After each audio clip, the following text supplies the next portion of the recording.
Okay, so let's have a look. So the test, if you haven't either done both the tests, I gave you 3 attempts last week. I'll delete any of those if you want me to.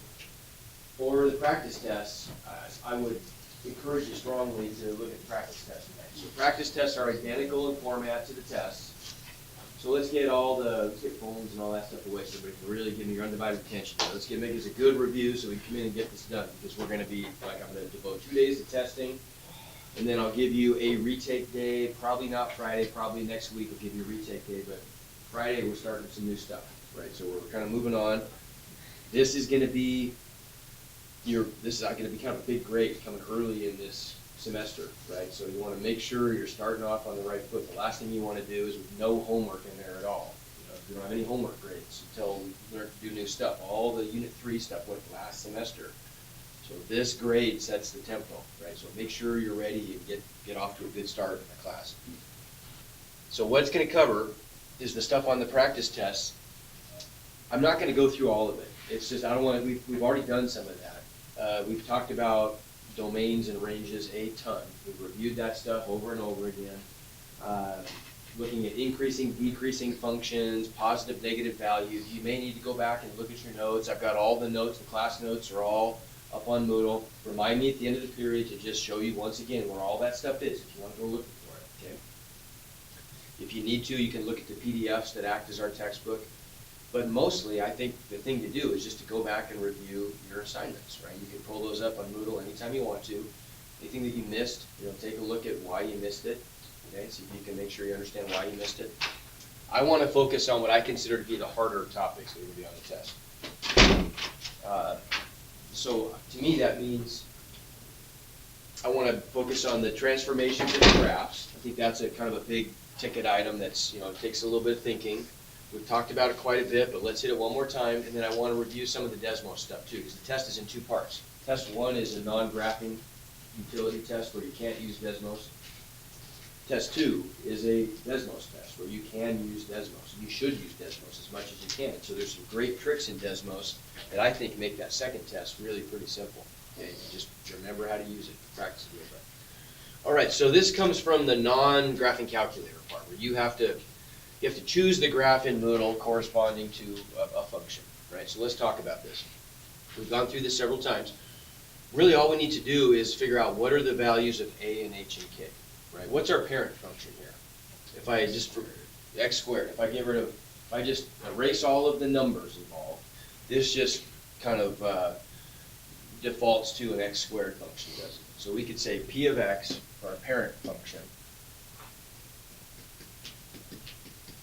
equals x squared, right? And so we're going to tweak x squared in some ways that make sense to us. What are the values of a, h, and k? Because that's really all we need to do is figure out what are the values of a and h and k. What's a? 2. Okay, what are the values of h and k?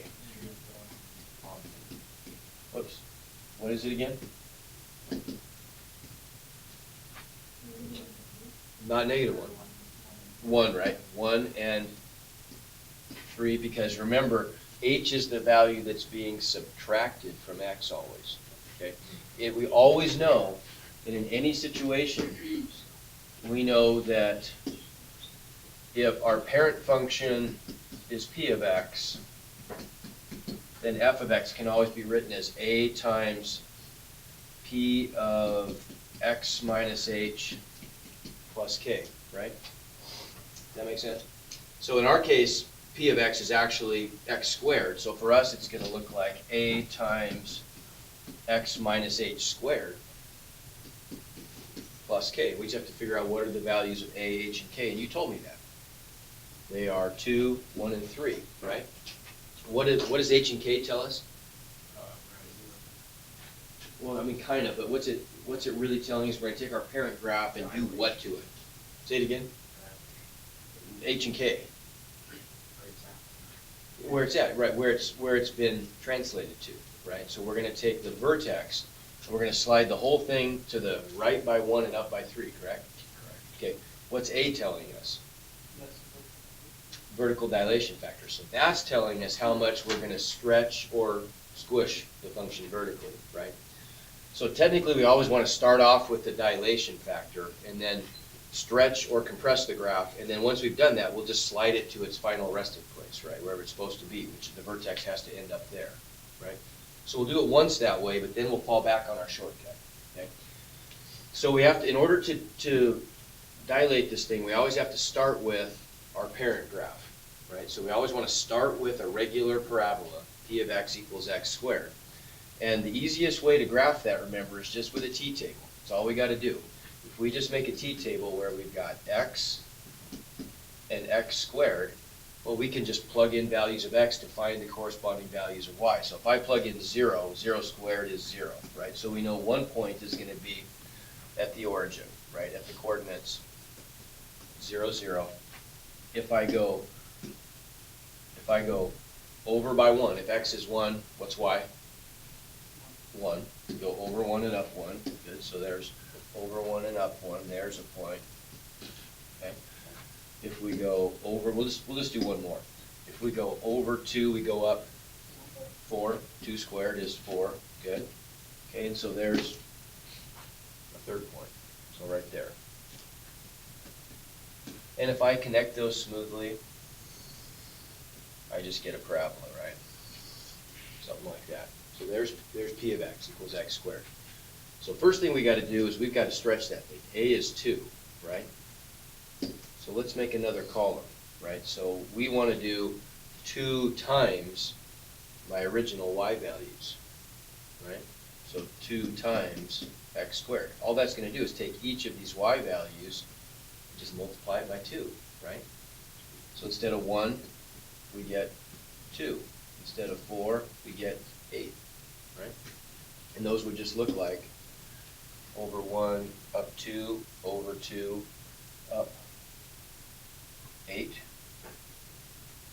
right? So everything's getting stretched up by a factor of 2. So the parabola now just goes, it's just going to be taller and skinnier, right? So there's the dilation. Now what about the translation? That part's easy, right? All I got to do is take this dilated graph, and I'm just going to move everything to the right by 1 and up by 3.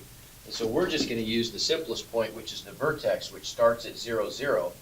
If I go over by 1 and up by 3, was it? Is that what it was? And up by 3, so there's the coordinates of my vertex, right? And then we're just going to follow the same pattern to build the parabola that we did before. All we really need, and it's very simple, if we want to sketch a graph of a parabola, we just need like 2 or 3 points, really just 2. So if I know I'm starting there, to build this parabola, didn't we just go over by 1 and up by 2? Because the coordinates of that point on my dilated graph, that was just 1, 2, right? So if I'm not starting at the origin this time, I'm starting at the point 1, 3, and I'm going to go right by 1 and up by 2, where am I going to end up? What's my x coordinate going to be if I start at the point with coordinates 1, 3, and I go 1 to the right? 2, right? Because I'm just adding 1 to my x coordinate. What's my y coordinate going to be?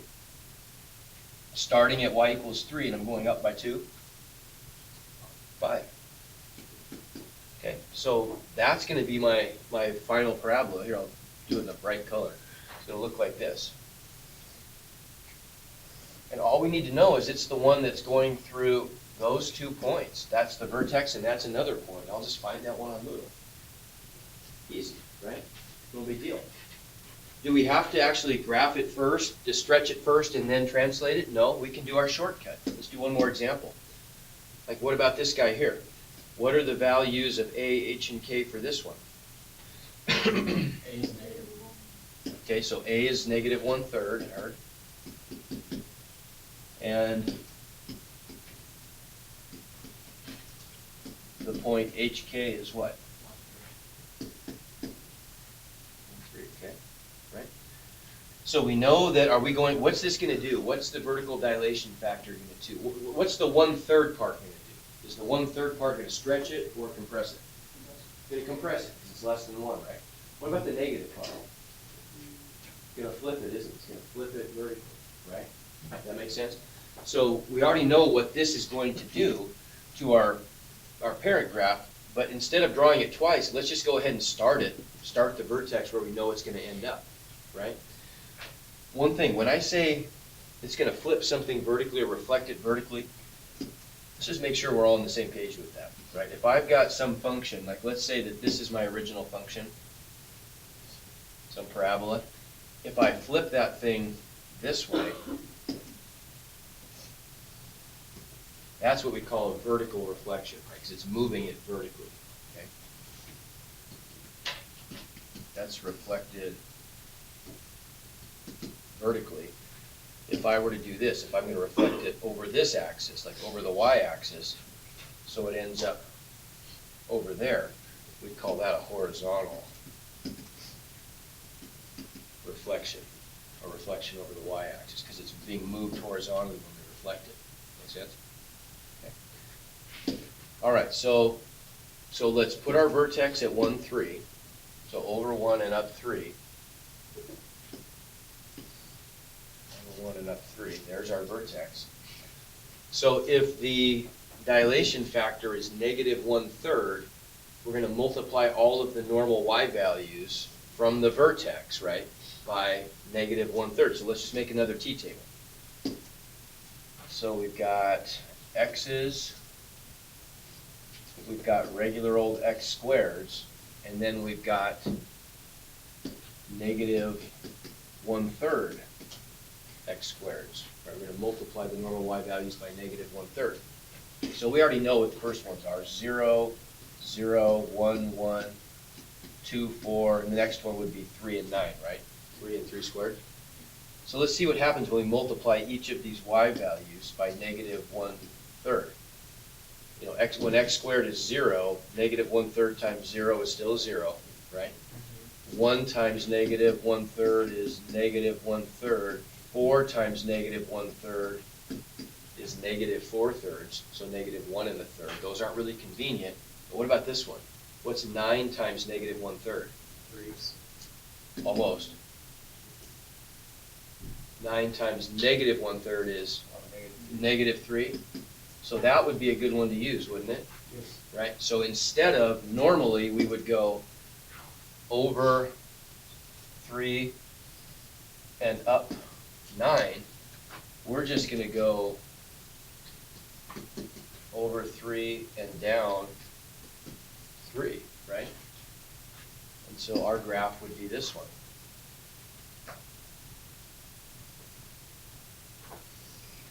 And we know, we can figure out what those coordinates are. We already know that one's 1, 3. If I'm going to go 3 to the right, this one's going to have an x coordinate of 4. And if I'm going 3 down, and I started at 3, 3 minus 3 is 0. So it should be the one that has those 2 points. A point, the vertex is at 1, 3, and another point is at 4, 0. Right? Make sense? So it should be easy to find. Okay.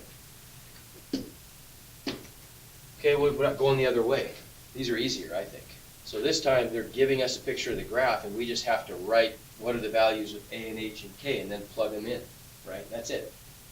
So what are the values of H and K? Those are easy. 2. So -2, -3, and that's just H and K, isn't it?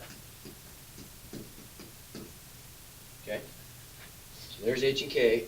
We just need A, right? That's all we need is A.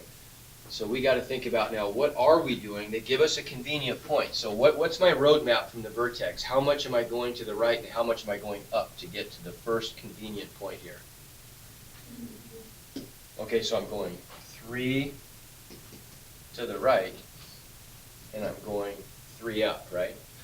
Now normally on a parent graph, the regular x squared shaped graph, how far up would I go if I went right by 3? Yeah, 3 squared, go up 9, right? So normally, we would be going clear up here. 3, 6, 9. And the point would be there. But this one's been compressed. So I just have to figure out what's the value of A that compresses it that way, right? Well, think what A does. A times my original parent y value, so a times 9, has to equal what my dilated y value is. My compressed y value is only 3. So what's a equal to? 1/3. And I could easily find out, couldn't I, by just dividing each side by 3? Right? So a just ends up equaling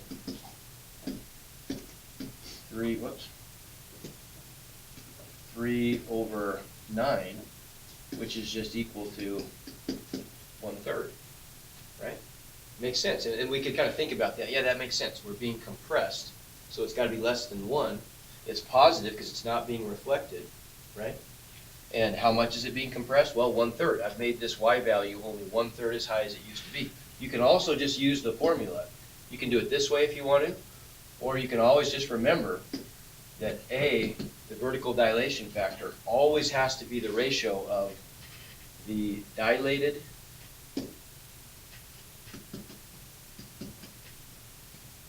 y-coordinate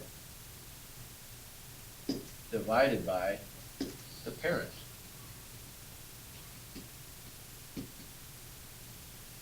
Y-coordinate, so 3 over 9, right? 1/3. So our answer is piece of cake then. Our answer is just, we're going to plug in our values of A, H, and K. So our answer is 1/3 x minus, what did we say it was, -2? X minus -2, what's that look like? X plus 2 squared, right? Plus -3, so -3. That's my answer, right? Okay, no big deal. You can do that. I'll just quick review of this one. Piece of cake. All you're doing here. This is from the second test. So that was the only questions I thought we probably needed to review from that first test. The rest of it you're kind of on your own for. That's the stuff that I think was probably the hardest. Test 2, where you're using the Desmos calculator. A lot of this is super easy. You just got to remember how to use the calculator. So if they want us to evaluate a function, well, all you've got to do is just type in the function, define the function in Desmos, and then do that. Use that function and evaluate it at 5, and it's going to tell you what the y value is, what the value of the function is. So we would just round that to the nearest 10th. So our answer is, what is that, 1.5? Okay. If you ever have questions about things like this, how to find a cubed root in Desmos, just come ask me. I don't care. I'll help you with that. That's no big deal. I just want to know how to do math. You find this, in case you're interested, you find this on Desmos. If you go down to the keyboard and then you go to miscellaneous, and then under miscellaneous, there's something that looks like this. It looks like nth root. So you just choose that one, and then you type in the value you want to go there, which is 3, and then you put whatever you want to be inside the radical, which is that stuff, right? But if you ever have questions on that, just come ask me. That's not a big deal. Okay, what about this one? So here they want us to, now this is an easy one. It's saying based on the graph. So you don't have to do any math on this. It's just using the graph. That's it. Based on the graph, solve the equation f of x equals 1, right? Well, we've said this a million times. You said it in Algebra 1. Y is just a fancy name, or f of x is just a fancy name for y, right? Y is equal to f of x. So really all you're doing is you're just graphing the line, literally the line, y equals 1. Okay, so what's that look like? The line y equals 1 is just a line that goes through the y-axis at 1, right? So we want to know, where does this function equal 1? Well, here's the graph of the function, right? We want to know, when does it have a y value of 1? Where does it have a y value of 1? Say it again. -3. Okay, and the reason being, look what the coordinates of that intersection are. Right, the coordinates are -3, 1. What are we solving for? We're solving for x. Right, so we want to know, what's the x value? The x value is -3. Okay. What if they asked a different question? What if they asked the question, solve when f of x equals -3. Well, then all we're gonna do is we're going to change this to the line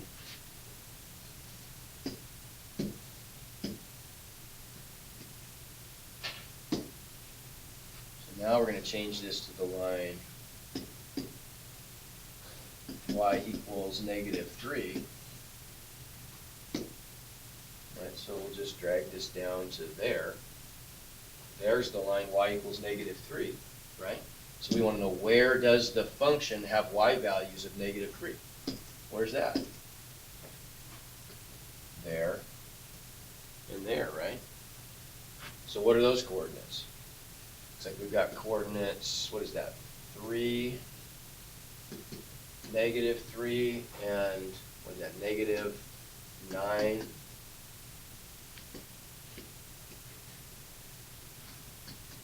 -3. So what's going to be my answer for that one? -9 or +3. And it just tells you to separate your answers with commas if there's multiple solutions. Well, there's 2x values in that case where y equals -3, right? So easy. Last example, what if they pick something like instead, what if they pick f of x equals 7? Well, if they pick f of x equals 7,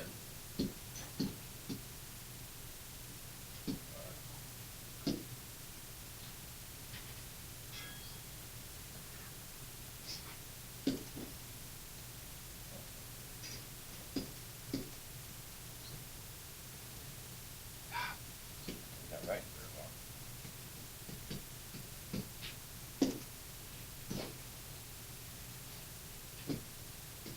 There it is right there, right? There's the line y equals 7. Does the line y equals 7 ever cross the function? So what would that answer be? In S, no solutions. No big. What about stuff like this? Like if you're trying to, you've got this function that models the number of cell phones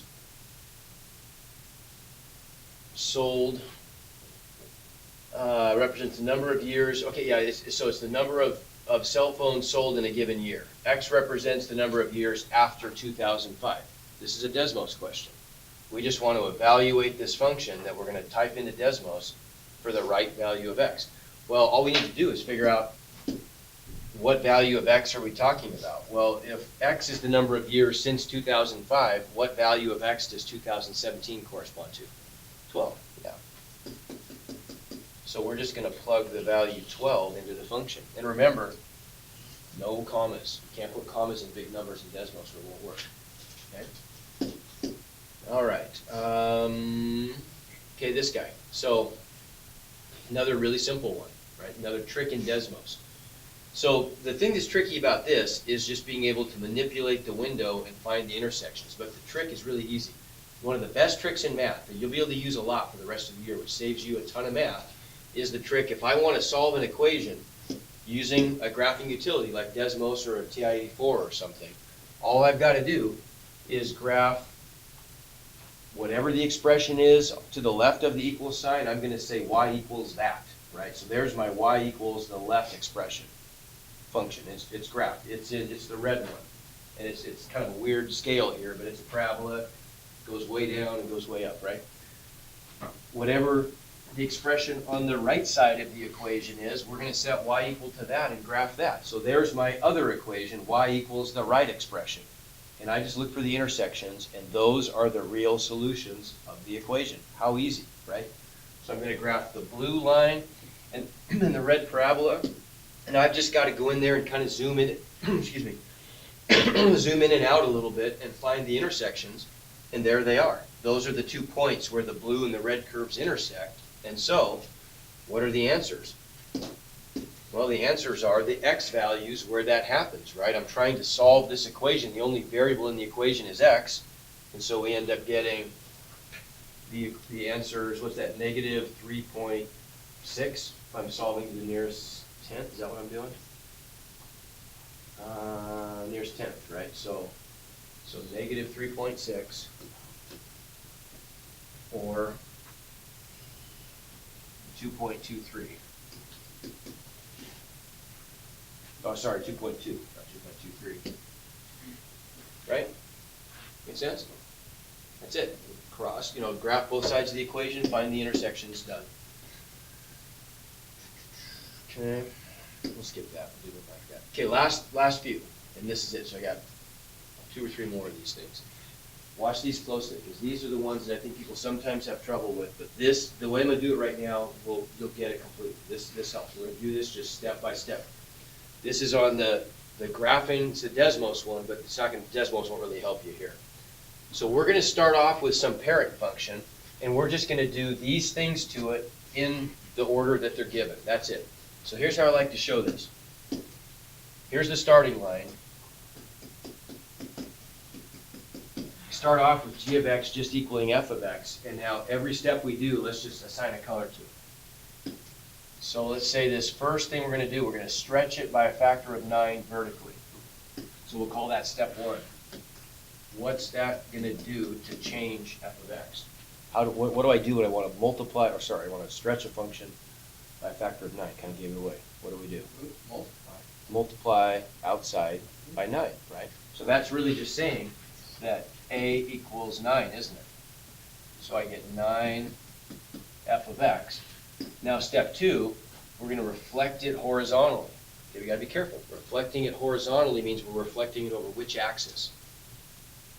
The y-axis, right? So if I'm reflecting over the y-axis, think back to that reflection assignment. What do I do? What do I multiply by -1 if I want to reflect it over the y-axis horizontally? X, right? So step 2 is going to look like g of x equals 9 f of negative x. There's where the negative sign goes, right? And that's my answer. Okay? Make sense? So you can see it in order. Green step, then red step. Okay, try it again. How about this guy? So we're starting off, this time our parent graph is x squared. So we're starting off with just a plain old x squared. What's going to be our first step here? If we're going to vertically stretch by a factor of 5, what are we going to do there? Ian, how do I vertically stretch by a factor of 5 again? Say it again. You make it some greater than 1. Greater than 1. And it'll be, I'm multiplying by, if I'm stretching it by a factor of 5, I'm multiplying by, well, by the 5, right? Because that's telling us all the y values are going to be 5 times bigger. So that's telling us that that step tells us a equals 5. And so step 1 is going to be 5x squared. Okay? Step 2, we're going to translate 5 units up. So how am I going to translate 5 units up? Jada, what do I do there? Add 5. Add 5. Outside, aren't I? That's just k, right? Very good. That's telling us k equals 5. And so step 2, g of x equals 5x squared plus 5. And then finally the last step is we're going to translate 7 units to the right. That's probably the trickiest one. How's that one going? So I'm going to minus -7 inside. So what's that mean? It's going to the left. It's going to the left, so I'm going to actually add 7 to x, aren't I? Right? Does that make sense? Remember, that's the one that's the opposite of what it seems. So last step would look like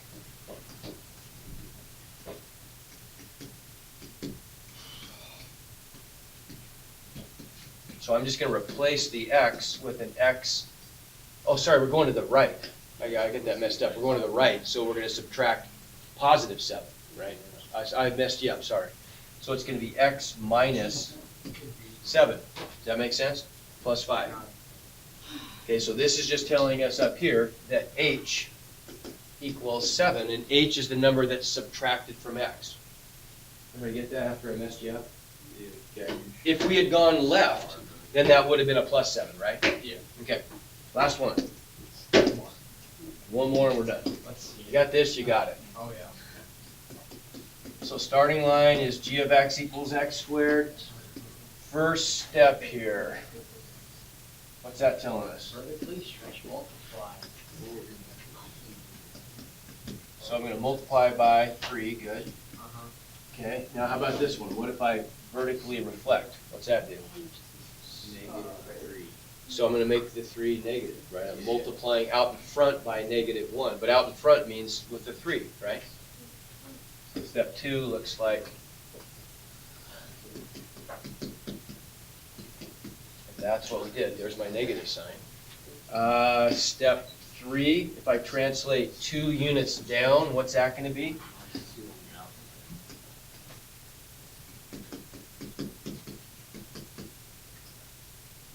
-2, good. And then the very last one, if we do 1 unit, whoops, we do 1 unit to the left, what's that mean? What am I doing? +1 inside, right? So I'm adding 1 to x directly. So then that finally, my answer is going to look like g of x equals -3, and inside the function, I'm going to get an x plus 1, right? So that's my answer. Make sense? Okay, I'll put these notes up right away so you can use them. Put the video up so you can use that if you want to. Grab a Chromebook and you can work for whatever time is left. I don't know how much that is, but 7 minutes. So you can get something done.